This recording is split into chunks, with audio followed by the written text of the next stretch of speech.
Mateus 16.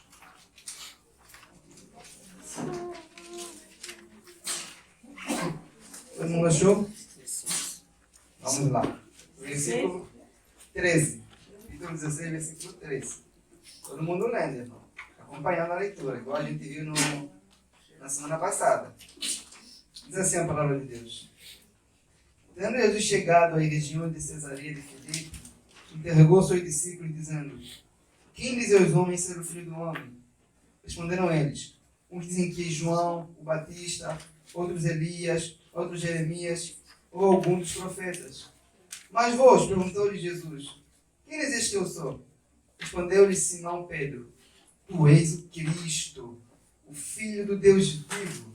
Disse-lhe Jesus: Bem-aventurado és tu, Simão Barjonas, porque não foi carne e sangue que te revelou, mas meu Pai que está no céu. Amém?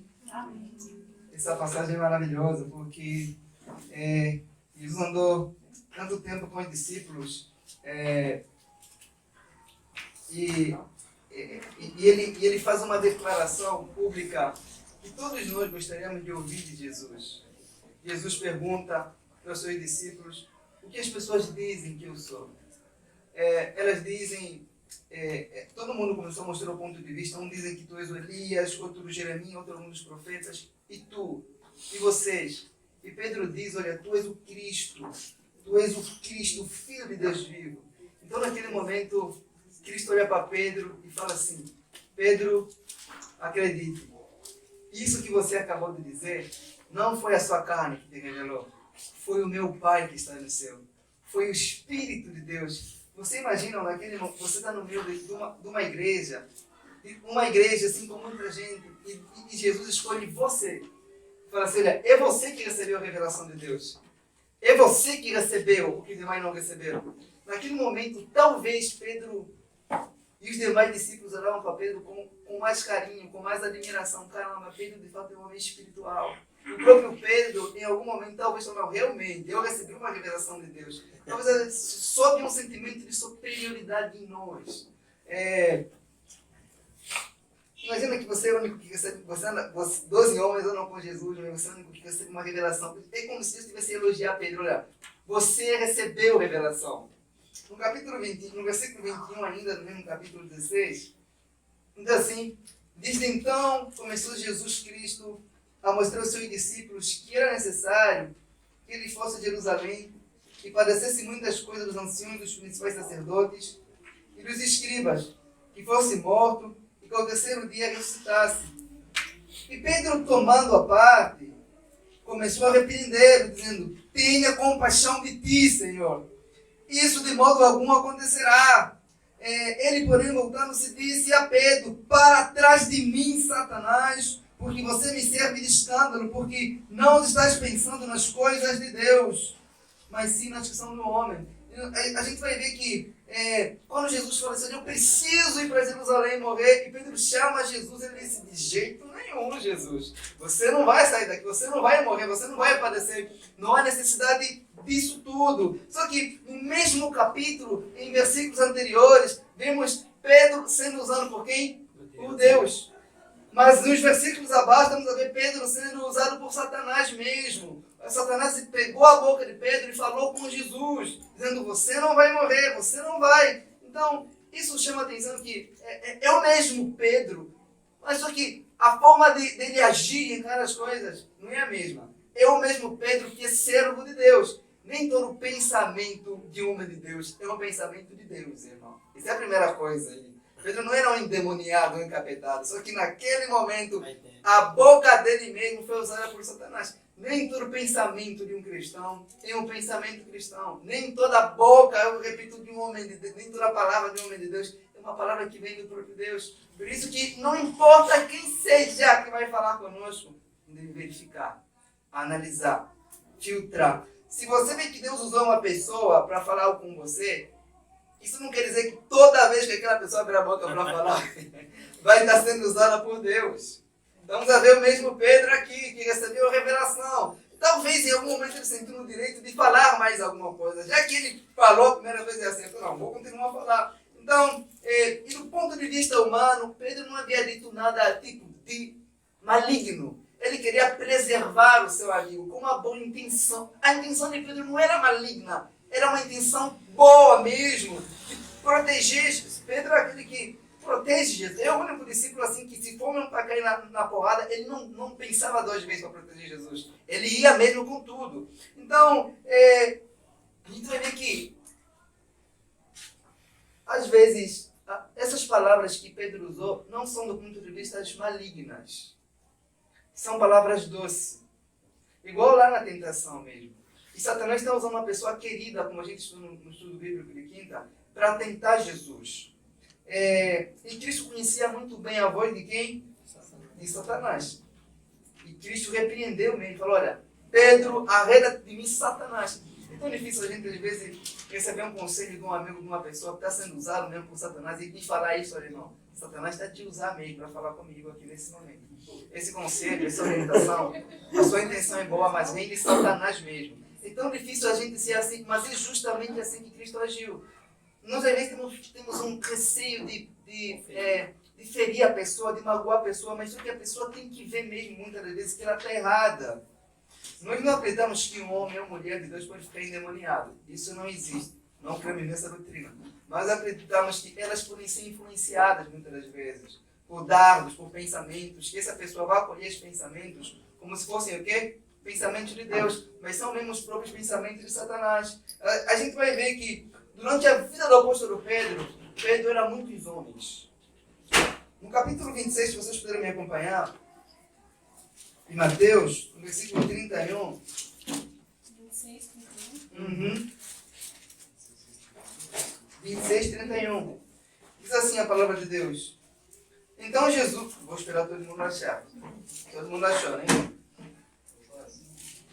Tá? 26, 31. Diz assim. Então Jesus lhes disse: todos vós esta noite vos escandalizareis em mim, pois está escrito, ferirei o pastor, e as ovelhas do rebanho se dispersarão. Todavia, depois que eu ressurgir, irei diante de vós para a Galileia.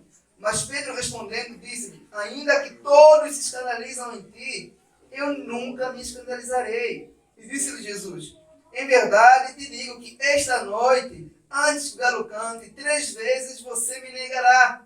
Respondeu-lhe Pedro: ainda que me seja necessário morrer contigo, de modo algum eu te negarei. E do mesmo modo disseram todos os discípulos. E Pedro aí, ele faz uma promessa para Cristo, fala assim: eu prefiro morrer do que cometer esse pecado de negar Jesus.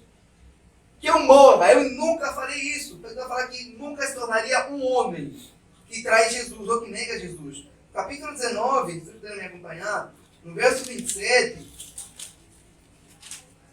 a gente vai ler vários textos bíblicos. 19, 26, fala assim: então Pedro manifestou-se dizendo: veja, nós deixamos tudo e te seguimos. O que será de nós? Voltando para o capítulo 26 agora. Pedro não era uma pessoa que era um neófito na fé assim, não. Pedro já tinha deixado tudo para seguir Jesus. Ele não fala: eu deixei tudo. Um homem disposto a morrer por Jesus. Tipo, eu não tenho mais nada a ver com as coisas do mundo. Eu não vou te negar, eu deixei tudo. No capítulo 26, no verso 58, ele fala assim: contudo, Pedro seguiu a Jesus de longe, até o pátio do sumo sacerdote. Entrou e sentou-se junto aos guardas para sondar qual seria aquela ocorrência. Versículo 69. Ora, Pedro estava sentado fora do pátio, e aproximou-se dele uma criada que disse: tu também estavas com Jesus o Galileu. Mas ele negou diante de todos, dizendo: eu não sei o que dizes. E saindo ele para o vestíbulo, outra criada ouviu e disse aos que ali estavam: este também estava com Jesus, o Nazareno. E ele negou outra vez, e com juramento, dizendo: não conheço esse homem. E daí a pouco aproximou-se os que ali estavam, dizendo a Pedro: certamente tu és um como eles, porque a sua fala te denuncia. Então Pedro disse: juro que não conheço esse homem. Que Deus me castigue se não estiver dizendo a verdade. Naquele mesmo instante, o galo cantou. Ele vai falar: que Deus me mate, que Deus me castigue. Eu juro, não conheço quem é Jesus. É o mesmo Pedro que, nos textos que lemos, falou assim: que eu prefiro morrer do que pecar, do que negar Jesus Cristo. Então, Pedro mente 3 vezes. Ele não conhece Jesus. E Pedro havia ouvido todas as pregações de Jesus. Inclusive, em uma pregação que Jesus falou assim, olha, aquele que me negar diante dos homens, será negado diante do meu Pai que está no céu. E Pedro ouviu isso, e Pedro está a negar Jesus. Mesmo ouvindo, mesmo sabendo. Então, Pedro mudou. E como um servo de Deus, ele estava indo contra aquilo que ele aprendeu durante os 3 anos. E Pedro não era uma pessoa mundana. Pedro era um servo de Deus mesmo. E isso nos chama atenção para algo. Primeiro é que os melhores homens, eles são apenas homens e nada mais do que isso. São apenas isso. E por serem apenas homens, eles não são dignos de toda a nossa confiança. Sabem por quê? Porque eles estão sempre a mudar. Eles mudam com frequência. Hoje são algo que já não serão amanhã. Hoje prometem algo que já não lembra das promessas que fizeram amanhã, que fizeram ontem. Eles prometem algo hoje, tipo com todo o coração, falam, eu prefiro morrer do que fazer isso. E amanhã, ele está fazendo isso que disse que não faria. Só que no momento em que ele fala que não faria isso, ele está sendo sincero. E Pedro estava sendo sincero quando fez aquela promessa. Eu nunca negarei Jesus Cristo. Então, não tem nada, irmãos, mais perigoso nesse mundo do que você depositar a sua fé, a sua esperança, a sua expectativa em uma pessoa que não seja Cristo. Em uma pessoa que seja apenas o quê? Homem. Por ser homem, é uma pessoa que está sujeita à mudança. Por mais qualidades, por mais virtudes que uma pessoa tenha, que um homem tenha, ele é apenas homem e está sempre mudando. E essa mudança que acontece em nós, irmãos, ela é uma forma mesmo do próprio Deus nos mostrar, falando assim, olha, vigie, cuidado, porque os cabelos que estão na sua cabeça hoje não são mesmo que estiveram na sua cabeça no ano passado. As células, os pensamentos, as ideias. Essa semana você teve muitas ideias que você nem lembra. Você decidiu algo hoje, já mudou de ideia. Às vezes eu fico assustado com meus pensamentos, porque eu decido fazer isso hoje, mas depois já mudo. Eu falei, meu Deus do céu. Eu fico assustado comigo, irmãos. Decisões que eu tomo, mas depois eu mudo. Eu falei, meu Deus. Eu fico, porque como o ser humano é um ser humano instável, que não... Você toma uma resolução hoje, você fala, eu vou fazer isso. Amanhã, quando você acorda, você nem te ouvir falar daquilo que você disse que iria fazer. Nem ouvir falar você que. Então, vemos no ser humano uma mudança que assusta. Vemos o ministério do rei Saul. Ele começou, ele consultando a Deus, mas depois de alguns capítulos ele muda e está consultando uma bruxa. Vemos o ministério de Davi, você lendo alguns salmos, ele está falando, eu odeio, abomino todos que praticam iniquidade. Eu prefiro quebrar os dentes dele. No dia seguinte está ele com a vizinha cometendo adultério. Vemos esses exemplos assim, de um Pedro que diz que não morreria por Jesus, que não trairia Jesus, mas está dizendo que não, quem é esse homem? Nunca nem ouvi falar desse homem. Um homem que andou com ele 3 anos. Você vê que eles estão sempre mudando, os homens estão sempre a mudar. Eu li a história de uma senhora que ela estava falando do esposo dela, ela falou assim, olha, durante toda a minha vida eu casei com vários maridos, vários homens. Só que todos esses homens eram apenas meu esposo, era apenas um. Parece que tem dias que ele está mais assim, tem dias que ele está mais diferente. Quando nós começamos, ele pensava de outra forma, ele hoje pensa assim, e ela disse assim, eu estou assustada, porque eu não sei como é que ele vai pensar amanhã. Eu falei assim, eu casei com vários homens, mas todos eles eram só um. É o meu marido. Então, o Nietzsche, ele que nenhum cristão, ele que é um ateu, ele tem um livro dele que ele escreve assim, ele diz assim, eu sou vários, há multidões em mim. Na mesa da minha alma sentam-se muitos, eu sou todos eles. Sou o que trai, sou o que se mantém fiel, o que quer morrer por Jesus, ao mesmo tempo aquele que nega. Ele diz que dentro de mim há um velho, há uma criança, há um sábio, há um tolo. Ele fala assim, eu estou sempre a mudar. Uma pessoa que nem um cristão, ele começa a dizer, olha, eu não sou uma pessoa digna de confiança, porque eu estou sempre a mudar. Dentro de mim não há estabilidade, eu não sou como uma rocha, que você vai encontrar do mesmo jeito. Então ele fala assim que, mas haverá um dia que eu conseguirei ser eu mesmo. Ele diz isso. Só que ele, como é um ateu, isso nunca vai acontecer. O dia que nós poderemos ser estáveis, sem nenhuma mudança, no dia da glorificação. E esse dia há de chegar, que não precisaremos mais ficar com medo dessa mudança. Então, o Nietzsche ainda diz, em um dos seus livros, ele fala assim, eu tenho um lado mal, eu tenho um lado bom. Ele fala assim, o meu lado mal eu tento sempre manter escondido. Porque se um dia eu conseguir mostrar esse lado nas pessoas, elas vão me odiar. Mas é uma coisa que está em mim. Ele vai falar sobre isso. Então ele fala assim, apesar de ser muitos homens, toda vez que você se reunir comigo, você vai estar reunindo com uma parte de mim. Seja com um lado bom ou com um lado mau. Seja com um lado sábio ou com um lado tolo. Mas esse serei eu mesmo. A mudança no ser humano, a mudança ela é inevitável. Todos nós vamos mudar. A pergunta é se iremos mudar para melhor ou para pior. Não existe um ser humano que é o mesmo ser humano que foi no início do ano. Todos nós estamos a mudar. E nessas mudanças, às vezes, você acaba se tornando aquilo que tinha medo de se tornar. Pedro tinha medo de ser um homem que nega Jesus. Mas é justamente isso que ele se tornou por não vigiar. Nos encontramos que durante a nossa caminhada nós ficamos com medo de algo, criticamos algo, falamos, como o Faro fez isso? Depois de algum tempo, estamos nós fazendo aquilo que criticamos alguém. Porque não vigiamos. Aconteceu com Pedro. Então, como um ser mutável, e nós como um ser que está sempre a mudar, nós não podemos ser usados como modelo para ninguém. Nós não somos modelos para nada.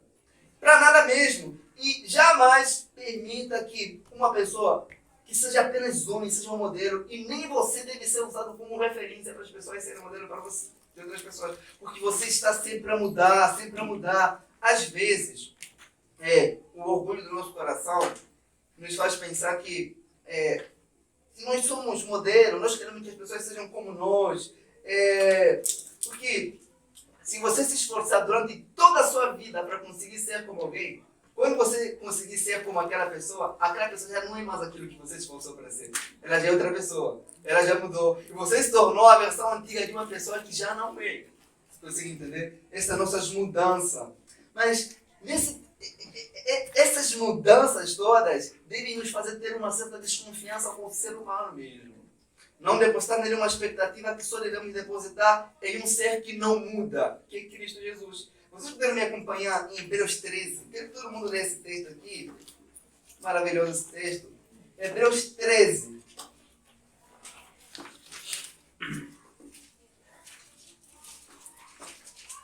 Texto maravilhoso. Hebreus 13, versículo 8.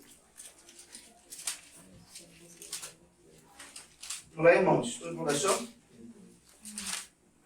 Diz assim a palavra de Deus. Jesus Cristo é o mesmo ontem e hoje e eternamente. Vocês estão a entender? O Pedro muda, o homem muda, mas Jesus, ele não muda. Por ele não mudar, ele é digno de confiança. Você pode colocar toda a tua expectativa em Jesus, você nunca vai se decepcionar, porque ele é o mesmo. Ele não muda. Quando o escritor dos Hebreus escreve essa carta, aquele povo estava sendo perseguido, estava sendo mal falado, uns perdiam parentes, amigos, irmãos, os pastores eram mortos, mas o escritor estava assim, olha, vocês perderam vossos líderes, queimaram vossas casas, mas uma coisa é, Jesus Cristo está vivo. Jesus Cristo não está longe de vocês.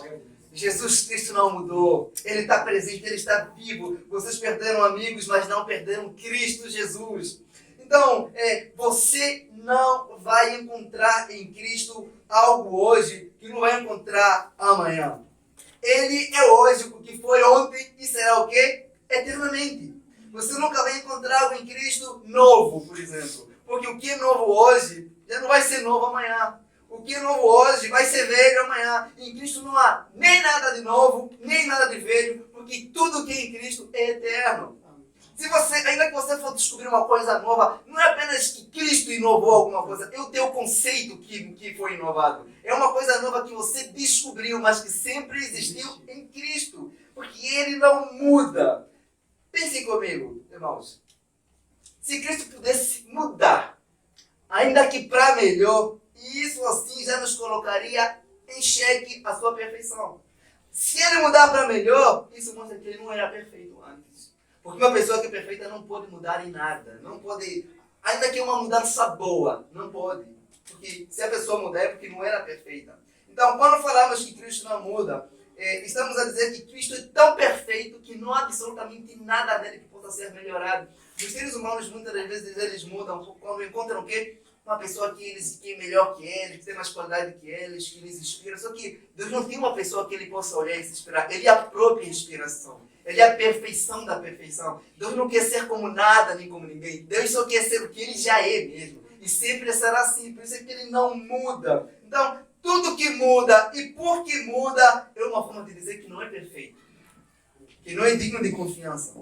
Então, Deus não pode encontrar nada mais perfeito que ele, porque ele é o criador de quê? De tudo que existe. Ele é o padrão da perfeição. Sabe, aqui, irmãos, por isso que a gente às vezes vê que Deus exige glória. Por exemplo, ele fala assim, eu me glorificarei em Faraó. Não é que Faraó vai glorificar, eu próprio me glorificarei em Faraó. Por isso vemos vários textos bíblicos, Deus dizendo, louve o meu nome, adora o meu nome, eu sou o Senhor Todo-Poderoso. Isso parece que Deus exigindo adoração, parece que Deus é um ser narcisista. Por quê?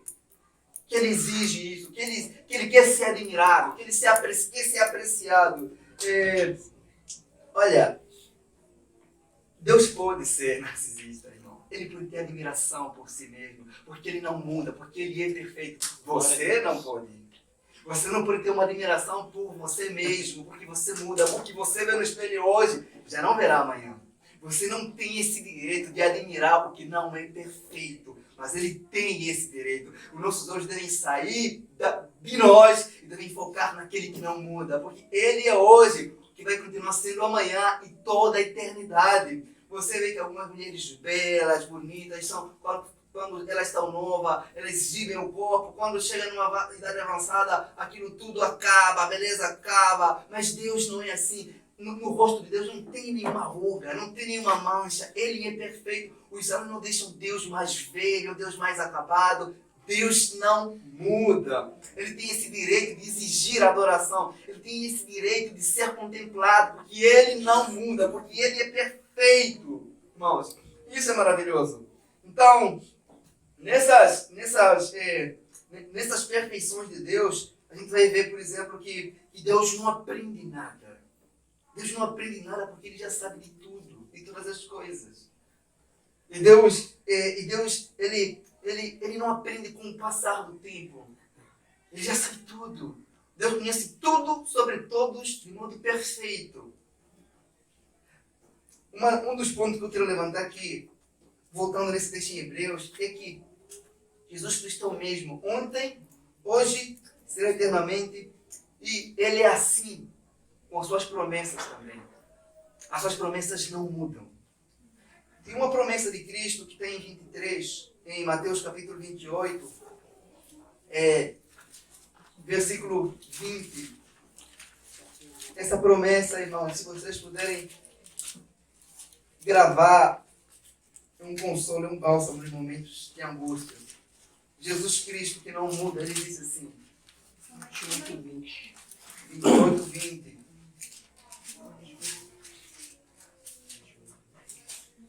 Diz assim a palavra do Senhor.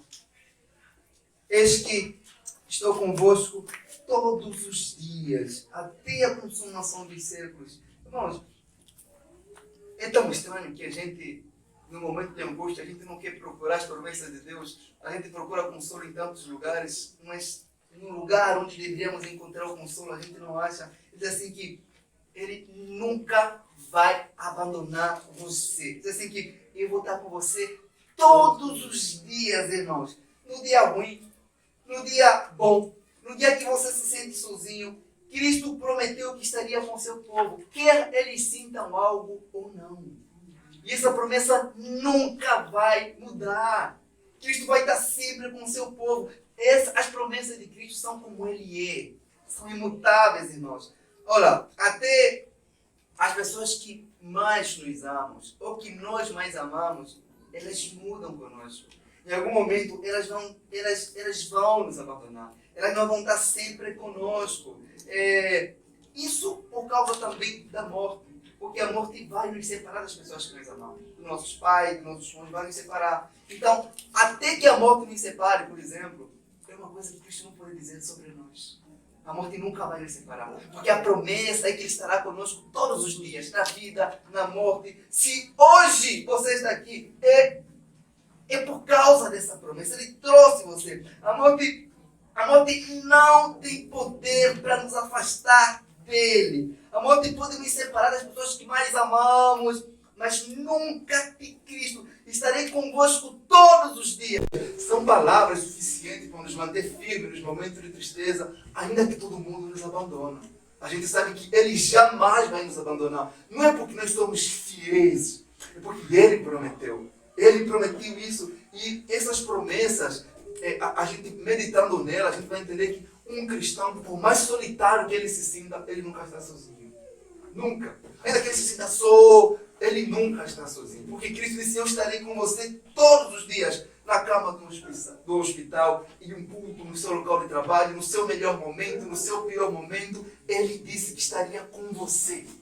Ele não muda. Os teus pensamentos mudam. Podem te fazer pensar que ele mudou, mas é a sua cabeça que mudou. Ele não muda porque ele é o mesmo.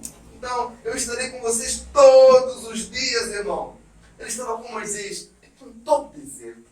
Ele é aquele que estava com Jonas no fundo do mar. Ele ficou com Daniel na cova dos leões. Com Sadraque na fornalha. Ele é o Deus que fica conosco. É o Deus que está conosco, irmãos. Isso é maravilhoso. Nele, irmãos. Nele, somente nele deve estar a nossa expectativa. Somente nele. Nesse mundo, irmãos, as pessoas mudam com frequência. As pessoas prometem, fazem juramentos. As pessoas te tratam bem hoje, mas se você não responder a mensagem, se você não saudar, se você não fazer aquilo, a pessoa já não começa a te ver com bons olhos. A pessoa fica... as pessoas estão sempre a mudar e sempre revêem o amor que tem por você. E encontramos um ser que não muda, irmãos. Como é maravilhoso. Como é maravilhoso você saber que Jesus nunca vai mudar. Ele é o mesmo. Ele é o mesmo. Que sua atitude para conosco vai ser sempre a mesma. Nós seríamos mais felizes se aprendêssemos a confiar nessa imutabilidade de Cristo, nessa constância, a evitar a nossa fé, evitar os nossos olhos. Isso é maravilhoso, irmãos. As pessoas fazem promessa, hoje estão aqui, amanhã não estão, hoje prometem isso, não cumprem. Ele nunca vai fazer isso. Nunca. Nunca mesmo, irmãos. E ainda sobre essa companhia de Cristo, outro ponto que eu quero falar é: pensem no amor de Cristo por você. Como nós cantamos aqui. Pensem, se Ele não muda, o amor que Ele sente pelo seu povo também não muda. Quando eu falo não mudar, eu não falo apenas em não deixar de amar. Eu estou a falar em te amar mais do que Ele te ama. Não muda. Se Cristo te amar mais do que Ele te ama, então não há mudança. Ele não pode te amar mais do que Ele te ama. Ele te ama com amor eterno, com amor infinito. Um amor que não varia, porque é perfeito, porque é completo. E Jeremias, capítulo 31, verso 3, fala assim: com amor eterno te amei e com benignidade eu te atraí. Olha, irmãos, que maravilhoso que nada que possamos fazer, nada pode fazer com que Cristo aumente o amor que Ele tem por nós. Nem a nossa muita oração, nem o nosso muita santificação, nem o nosso muito jejum. Não é sobre o que nós sentimos, não é sobre o que nós fazemos, é sobre o ser dele imutável, é sobre a promessa dele. Diz: não mudo, eu sou o mesmo. Deus não ama mais você hoje porque você sabe mais sobre Ele, porque você ora mais, porque você faz mais coisas na igreja. Aí vezes bate um negócio assim que você se sente mais amado por Deus quando você ora mais. Acontece com Ele também, irmão. Você não é o único. Às vezes você, quando está melhor, você fala: meu Deus, parece que eu sei que não, parece que agora mesmo.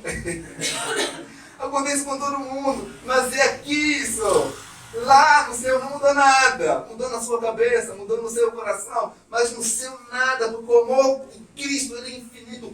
nem uma paixão humana, tá entendendo? Não é uma paixão que eu falo da sua humanidade, é uma promessa, é uma coisa do seu caráter divino. A imutabilidade é algo que só pertence a Deus. Isso ele não muda. E porque o que chama a atenção é que, pensem o seguinte, que quando Jesus encontrou Pedro, Pedro se sentiu amado ao ponto de deixar tudo aquilo. Alguém imagina o momento que ele pecou, que ele negou, parece que ele pensou que Cristo havia mudado alguma coisa. Isso acontece conosco. Mas a verdade é que o coração de Cristo continua tendo o mesmo amor que teve quando te chamou pela primeira vez. Parece que Cristo, a nossa relação com Cristo sempre é o primeiro encontro. O amor, porque não muda. Sabe quando você encontra alguém pela primeira vez, alguém que você ama, você fica todo fascinado, querendo fazer tudo, querendo comer pouco, fazendo um monte de coisas que é assim. É assim que Cristo olha para nós. Tudo é tudo pela primeira vez, porque não mudou nada. Então, o amor das criaturas muda. O amor das criaturas falha. As criaturas que nos amam hoje nos odeiam amanhã. As criaturas mudam. Uma hora tão feliz, uma hora tão triste. Por isso que eu falo que você não sabe como vai encontrar os irmãos. Meu pai, não sei como os irmãos vão estar. Tem irmão que chega aqui na igreja todo aborrecido, todo triste. Você não sabe como você vai tratar o irmão. Fala, meu Deus do céu, eu posso ter que ficar aqui empregado. Seu mesmo.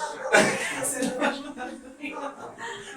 Então, toda vez que os irmãos vêm aqui, vêm com um rosto diferente, com um ânimo diferente. Tem vezes que o irmão chega aqui todo animado, falei, meu Deus, que irmão é esse lá? O mesmo irmão no próximo domingo chega aqui, não fala com quase ninguém. Chega, senta e fala, meu Deus do céu. Mas o quê? Essa constância, o ser humano não é confiável mesmo. É por ser humano que ele age assim, mas você nunca vai até Cristo encontrar Cristo mal-humorado com você. Cristo é desanimado, ele está sempre de bom ânimo, está sempre assim, disposto para te receber.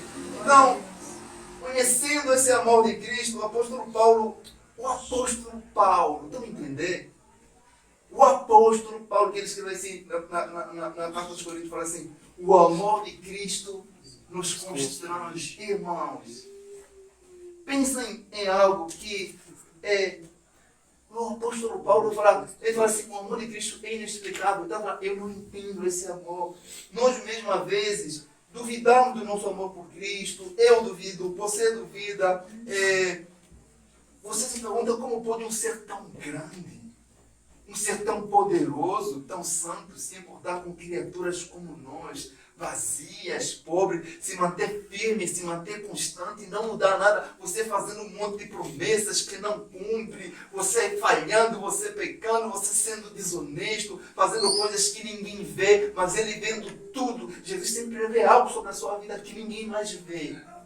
Mas ele não muda. Ele está aí sempre o mesmo. Então, parece que é um amor sem lógica. O pai da igreja fala, eu creio porque é absurdo. Eu não consigo entender. Só me resta crer. Por isso que eu creio mesmo. O apóstolo ainda fala assim que ele ainda usa uma palavra e fala assim, o amor de Cristo, ele excede todo o entendimento. Está entendendo? Fala assim, eu não entendo. Passa o meu entendimento. Eu não consigo compreender. O Mike Shane, ele fala assim que o amor de Cristo é como o azul do céu. Está entendendo? Que você consegue ver claramente, mas não consegue medir. É como o mar, sabe? Você consegue ver algo, mas não consegue medir aquela profundidade que tem. Uma coisa que você vê, mas você não entende, você só aceita, é o que é. Se o apóstolo Paulo, irmão, que foi uma pessoa que foi profundamente instruída por Deus, foi arrebatada ao terceiro céu, ele se prostra, ele reconhece, fala assim, eu não entendo. Excede o meu entendimento. Tudo que posso dizer é que me constrange. Está me entendendo? E não tentar falar o amor de Cristo assim. Não tentar definir. Não. Isto excede a definição humana. Excede o conceito humano. Aquilo que as palavras não conseguem dizer. O apóstolo humildemente fala assim, olha, me constrange. Não sei explicar. Porque talvez se eu explicar, eu vou tirar o verdadeiro sentido que é. Então, pensar no amor de Cristo é muito melhor do que pensar no amor que nós sentimos por Ele. O nosso amor falha, o nosso amor muda, mas o amor de Cristo não falha, não muda. Então, você é amado por Deus por meio de Cristo. e será assim por toda a eternidade. Será que isso não é suficiente para você? Saber que existe uma pessoa que te ama incondicionalmente. Jesus não está apaixonado por você. Ele te ama, tá entendendo? E nunca vai mudar. Será que pode haver nesse mundo algo que poderia trazer uma alegria para você, mais do que esse amor eterno? Jesus ama você. É verdade que nem sempre nós sentimos, o que nós sentimos não importa muito. O importante é que Ele nunca vai deixar de amar o seu povo. Isso nunca. A nossa fé deve estar nas suas promessas, não no nosso sentimento vazio que nos engana. Então, irmãos, se nós conhecêssemos o amor de Cristo, nós deixaríamos de lamentar, de não receber amor das pessoas, atenção das pessoas. Tem gente que se sente meio sozinho, fica lamentando a vida. Mas tem Cristo Jesus. Cristo ama você, irmão. Por isso que Cristo Jesus, Ele promete. Ele ordena, Ele fala assim, olha, amado, tem que me amar mais do que você ama os seus pais. Mais do que você ama a sua mãe. Mais do que você ama qualquer membro da sua família. Por quê? Porque eu amo você mais do que qualquer membro da sua família. Mais do que eu amo seus pais, sua mãe. Porque os seus pais podem amar muito você, mas eles não vão te amar para todo sempre. Haverá um dia que eles vão partir, mas Cristo vai te amar por toda a eternidade. Nunca vai partir. Por isso que Ele exige que Ele seja amado mais do que tudo. Porque Ele nos ama assim, e com esse amor. Então, tem um capítulo 13 em João que Jesus fala assim, e havendo amado os seus, fez o quê? E amou até o quê? Até o fim. Tá entendendo? Até o fim. Então, pensa, por exemplo, no conhecimento de Cristo Jesus. No conhecimento de Jesus. Quando você está conhecendo uma pessoa, você fica todo apaixonado. Porque você não conhece o defeito da pessoa. Quando você começa a conhecer o defeito da pessoa, a paixão cai. Essa é a realidade.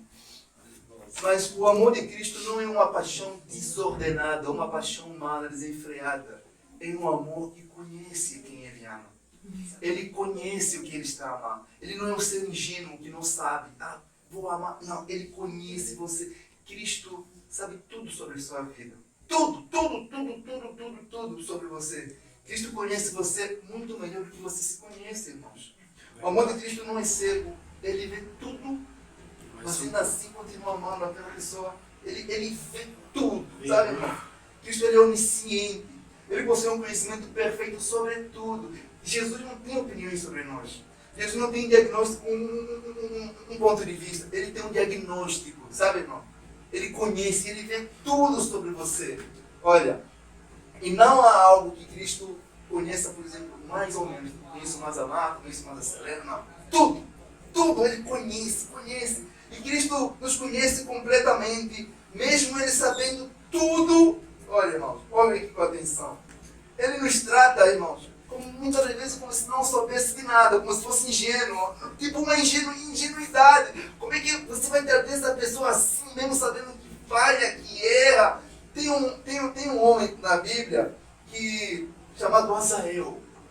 Eliseu falou assim para ele, você vai crescer, você vai se tornar um assassino. Quando Azael ouviu isso, Eliseu falou assim, quem é o Deus seu que não passa de um cão para fazer tão mal em Israel?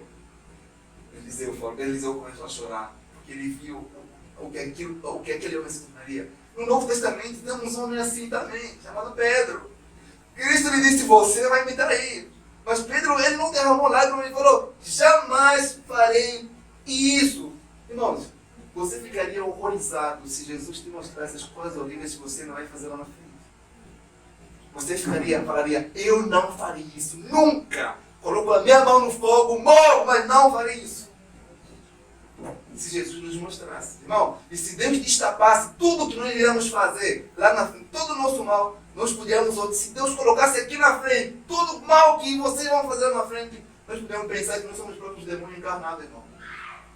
Podíamos começar a desconfiar de todo mundo. A forma de se tratar poderia mudar. Podíamos falar, você é hipócrita, por causa daquilo que iremos fazer lá na frente. Mas Jesus viu que Pedro podia lhe trair.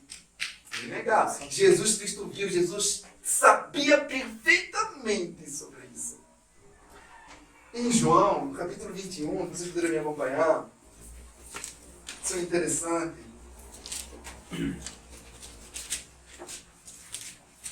No capítulo 21 de João, no versículo 14, vamos ver aqui o ponto que Pedro nega Jesus.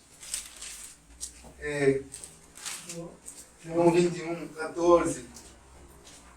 Foi esta a terceira vez que Jesus se manifestou a seus discípulos, de ter surgido dentre os mortos.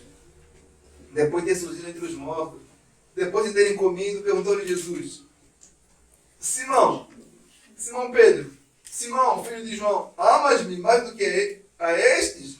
Respondeu-lhe: Sim, Senhor, tu sabes que te amo. Disse-lhe: Apacenta os meus cordeirinhos. Tornou-lhe a perguntar: Simão, filho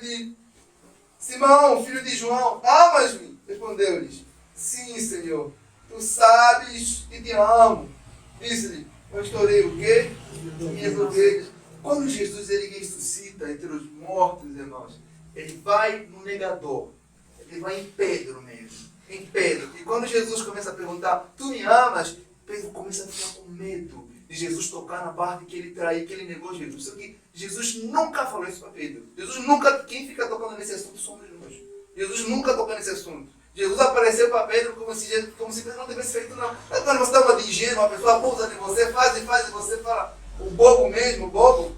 É como se Jesus não fala, Pedro, estou envergonhado. Jesus fala assim: Pedro, cuida do meu rebanho. Oxi, mas eu que neguei. Então é como se Jesus tivesse a falar: eu não mudei. O meu propósito não falhou. Eu continuo sendo o mesmo. O meu propósito com você não estava baseado na sua fidelidade futura. Eu que escolhi. Eu sabia que você ia fazer isso. Não estou surpreso, entendeu? Cristo conhece os teus pecados, do passado, do presente e do futuro. Se ele te escolheu, não é porque ele pensou que você poderia se manter firme. Não, Cristo viu que eu podia. Não, irmão, esquece esse assunto aqui. Se Cristo pudesse ver o que você ia fazer lá na frente, você estaria no inferno, irmão. Esquece. Esquece mesmo, esquece. É tudo pela graça. Cristo não escolheu você imaginando, caramba, depois escolheu o Bruno, ele não vai mais pecar. Esse é o cara. Não. Ele viu que ele iria pecar. Ele viu que ele iria falhar. Aquilo que Pedro fez não mudou nada no propósito de Cristo. Nada. Então, em Lucas, por exemplo, eu vou ler aqui para que vocês acompanhem ou ouçam pelo menos. Lucas 22, 31. Jesus continuou: Simão, escuta bem. Olha, eu penso que vocês abrem esse texto. Esse texto é muito forte. 22. Lucas 22, 31. Esse texto é muito forte, irmão. Eu vou ler. Diz assim a palavra de Deus.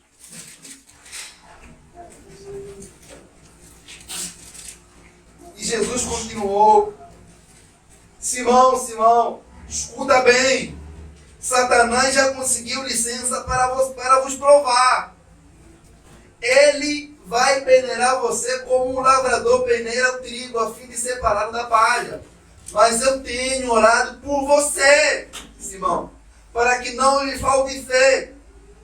E quando você voltar para mim, anime quem? Os seus irmãos. Olha, Cristo sabia que a fé de Pedro era fraca. E que Satanás havia o quê? Havia lhe tentado, levantado vários projetos para tentar. E Cristo ele fala para Pedro assim: olha, antes mesmo de Pedro negar Jesus fala assim: olha, Pedro, olha, você vai me negar, eu sei disso. Mas quando você se restaurar, anime seus irmãos. Você vai me negar.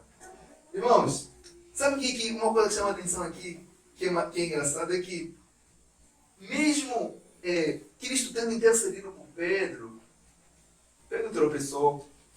Isso nos mostra que se Cristo não tivesse intercedido por Pedro, aconteceria algo pior.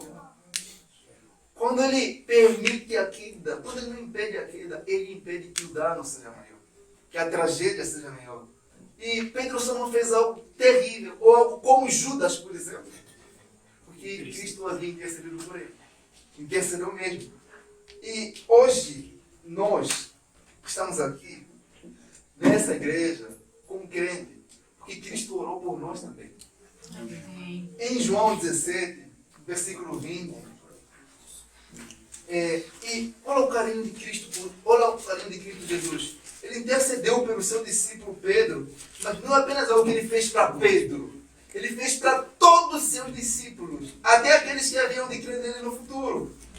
João 17 e 20 fala assim: não oro somente por esses discípulos, mas igualmente por aqueles que vierem a crer em mim, por intermédio da mensagem deles. Sabe que Jesus orou por você?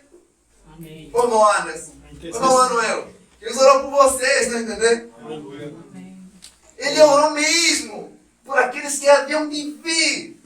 E você parece falar, meu Deus, isso não mudou. Em Hebreus, no capítulo 7, versículo 22, vamos lá, irmão.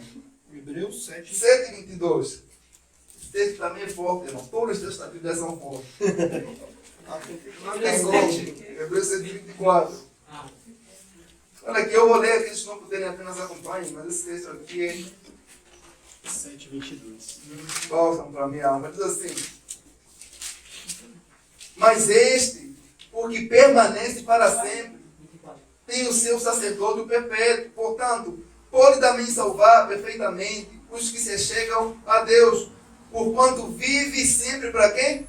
Para interceder por eles. Estão a interceder? Estão a entender? O texto de Hebreus fala assim que Jesus Cristo, como sacerdote, ele vive até hoje, intercede por vocês. Jesus ora por você. Assim como ele orou na sua encarnação para Pedro não tropeçar, ele lá no céu, ele intercede por você, para você não cair. Isso é maravilhoso, irmão, que ele não mudou, ele continua fazendo por nós aquilo que fez por Pedro. Ele prometeu, olha aqui, estaria conosco todos os dias. Ele vai ser o intercessor da nossa alma para todos sempre. Então, entender que por toda a eternidade, até chegarmos ao céu, Cristo vai estar sempre intercedendo por nós. Orando por nós, orando. Hoje, irmãos, você acha que você está fraco. Isso pode ser verdade. Mas você estaria pior se Cristo não estivesse intercedendo por você. Estaria muito pior. Pedro não viu que ele só cometeu aquela falha porque alguém intercedeu por ele. Se ninguém intercedesse, irmão, o rumo é de Judas, entendeu? O rumo é mesmo assim, tá entendendo? É só para baixo. A ladeira não tem, é só para baixo mesmo. Então, o que chama atenção é que não importa quão fracas sejam as nossas orações. As orações de Cristo por nós não são fracas. Ele está intercedendo por nós. Uma coisa, irmãos, que deve nos animar. Tudo o que Cristo tem pedido para o Pai, em nosso respeito, o Pai concede. E não concede por graça, concede por mérito. Cristo tem mérito. Ele não é como nós que carece da graça de Deus. Ele é respondido por mérito. Ele pede, Pai, livra esse irmão desse pecado. Abençoa-o, abençoa-o, abençoa. É um sacerdote que não descansa, porque o texto diz que ele vive por toda a eternidade. Você começa a ver esse texto que diz que ele não muda nas suas promessas, não muda no seu conhecimento, não muda na sua intercessão por nós, não muda. Então, quando não conseguimos falar com o Pai, por exemplo, o Filho está falando do Pai sobre a nossa vida. Você é um assunto de oração de Cristo no céu. Consegue entender? Que até o crente mais fraco mesmo, mais desanimado, que ninguém se importa, Cristo se importa por aquele crente ao ponto de interceder por ele diante do Pai. Ele intercede mesmo. É maravilhoso saber que ele intercede pelas nossas fraquezas, talvez como se fossem as suas próprias fraquezas, irmãos. Isso é claro nas Escrituras. Por exemplo, quando a gente viu que Cristo foi perseguido, a Bíblia fala que ele foi levado como ovelha muda ao matador. Quando atacaram ele não falou nada. Mas quando atacaram a igreja, ele se levantou. Por que você me persegue?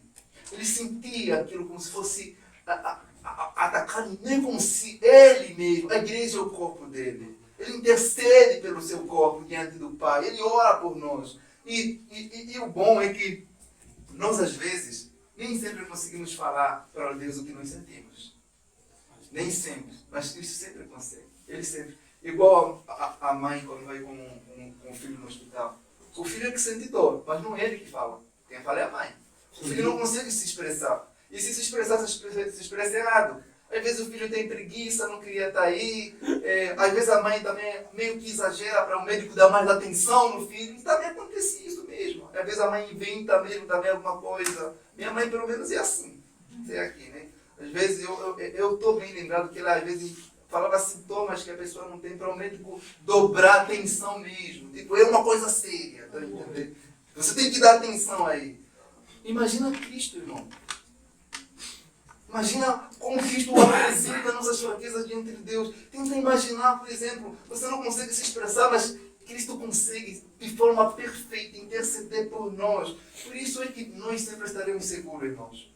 Porque Cristo está sempre intercedendo por nós. Mesmo nós não vendo, mesmo nós não ouvindo, mesmo nós não sentindo, Ele está aí, intercedendo por nós, irmãos. E graças a essa intercessão nós estamos aqui. Bendito seja Cristo Jesus que não muda. Bendito seja esse atributo do Filho de Deus que nos afeta diretamente. Ele não muda. Então,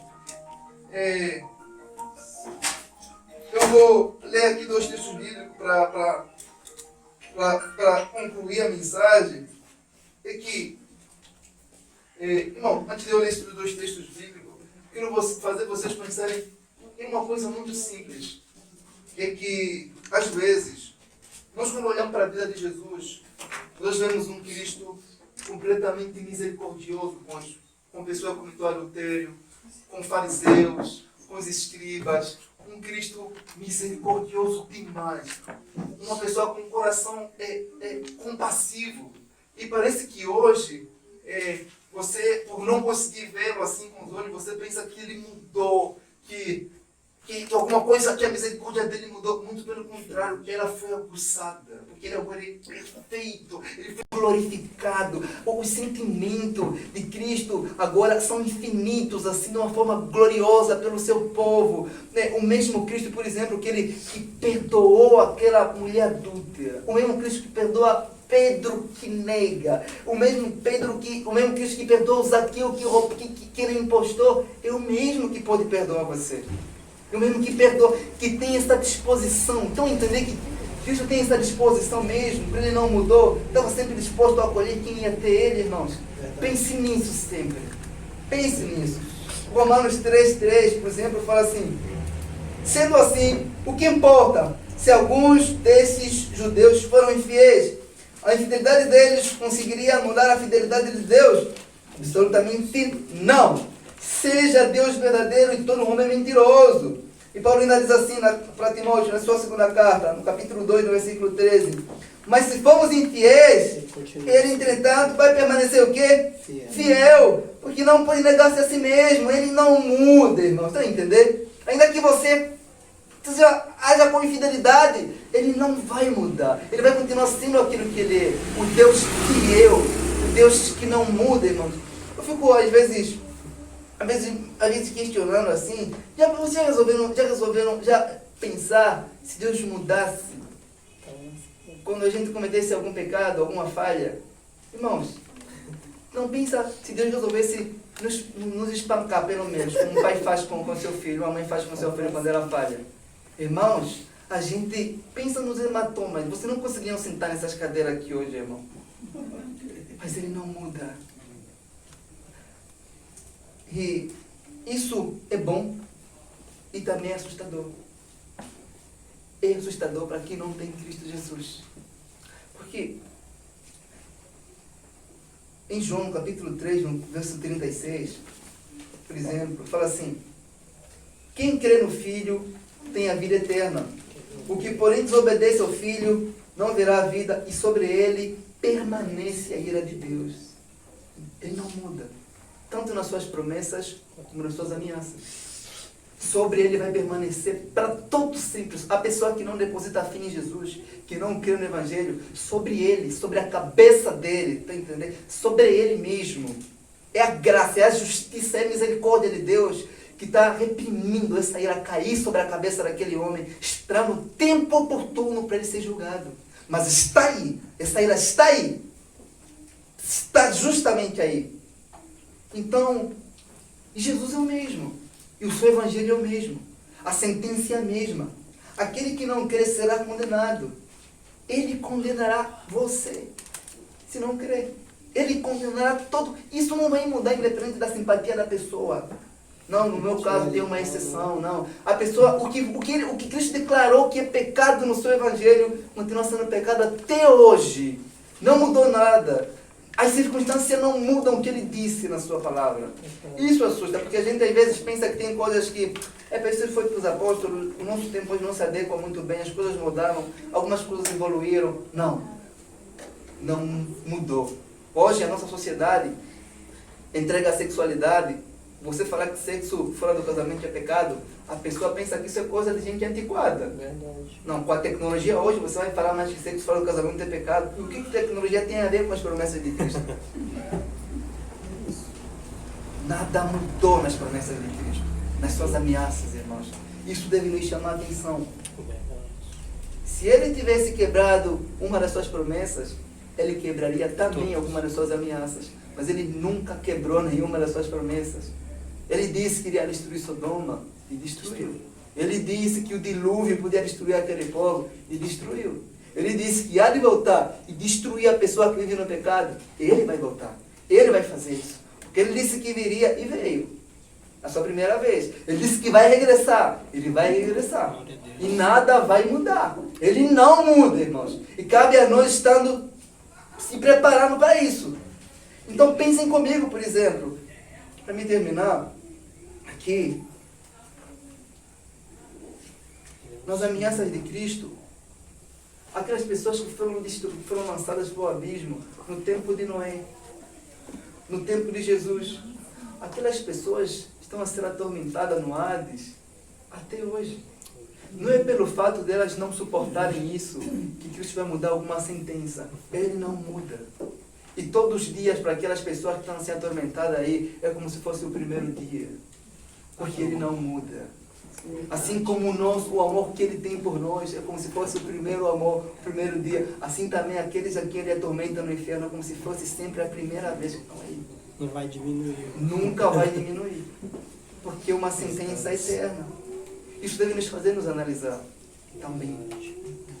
Não há uma flexibilidade aí. Às vezes nós temos tendência de ser mais flexível com as pessoas hoje, que querem seguir Jesus. Só que o que Cristo disse para os seus discípulos do passado, Ele diz hoje: aquele que não negasse a si mesmo, tomar a sua cruz, não pode ser meu discípulo. A cruz ainda é necessária para seguir Cristo. Não mudou. Essas ordenanças dele não mudaram.